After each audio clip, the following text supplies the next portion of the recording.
just to set the scene. We're talking trains. Talking, not playing. Sorry. Where are we? Right. I looked in the mirror this morning and the mirror said, you're over 21. It said you're over... Anyway.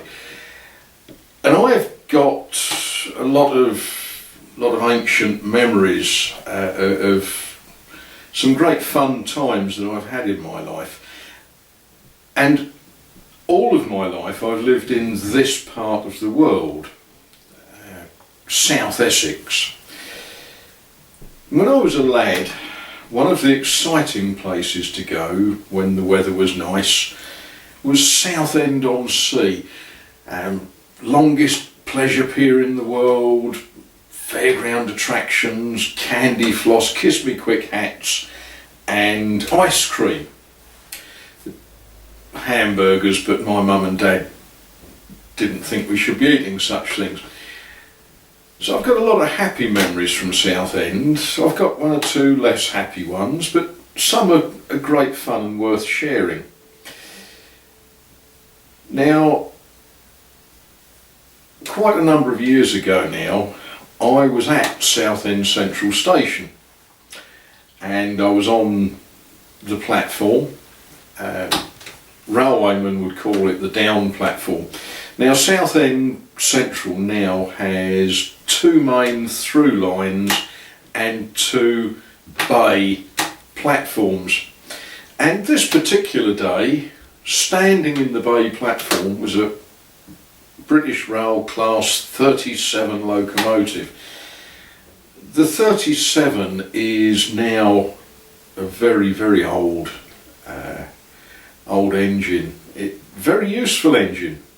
Air braked and vacuum braked. When they came out, despite being a diesel engine, they had a boiler in them for train heating, and they pretty much would pull anything. But they've had their day, and this particular 37 was being used as a sandite unit. Now, the idea of a sandite unit, it's a train or a locomotive or a set of wagons equipped with sanders for spraying a mixture of sand and resin onto the railhead so that trains can grip. Another day I might be encouraged, don't encourage me, this is real boring technical stuff. If you imagine a perfectly round steel wheel running on a perfectly flat rail, it's in effect, it's got single atom contact. So sometimes they need a bit of help getting a grip. And that was what this 37 was doing. It was spraying the rail with this mixture of sand and resin that's often known as sandite. And it was just sat there, and it was ticking over, and it was old and degenerate, a bit like me really. And yeah, there it was. Now, as I was walking along the platform, a little boy aged about 4 came into the station with his mother, and Mum, she had mobility problems, got sort of a stick and what have you, and she wasn't making quite as good progress as the little lad. And the little lad ran along the platform and fell over his feet and started crying. Which was, you know, it was upsetting to see, and he'd hurt his knee, and Mum was still struggling to catch him up. Well, I was very close to him, and I bent down, picked him up, so I said, oh, don't you worry about that. Anyway, I sort of kidnapped this kid, and I said, come and look at this engine, look at this train. Because I don't like seeing small people crying, and a train very often will stop them. Anyway, we got up to the locomotive and the driver was standing next to it.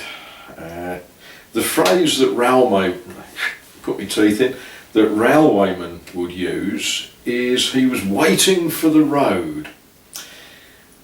And typical train driver, a kindly sort of chap. And he looked at this grizzling kid and said, "Oh, come on, what's the matter?" I said, "Can this little lad look in your train?" And he said, "Of course he can." Anyway, the pair of us have now loaded small boy, aged about 4, in the train, in the locomotive, in the driver's seat. And the driver showed him the lever, that you go one way and it makes one horn noise, and you go the other and it makes the other horn noise, giving you the nee-naw that you get with the locomotive. Anyway, Mum is trying to catch up with these two strange chaps that have kidnapped her 4-year-old kid who was crying. And she got alongside the train just as little lad has worked out that if you do this with this horn, it's wonderful. And no one in South Essex was able to sleep for a little while little lad was playing with that. It made him happy, it stopped him crying, it amused his mum.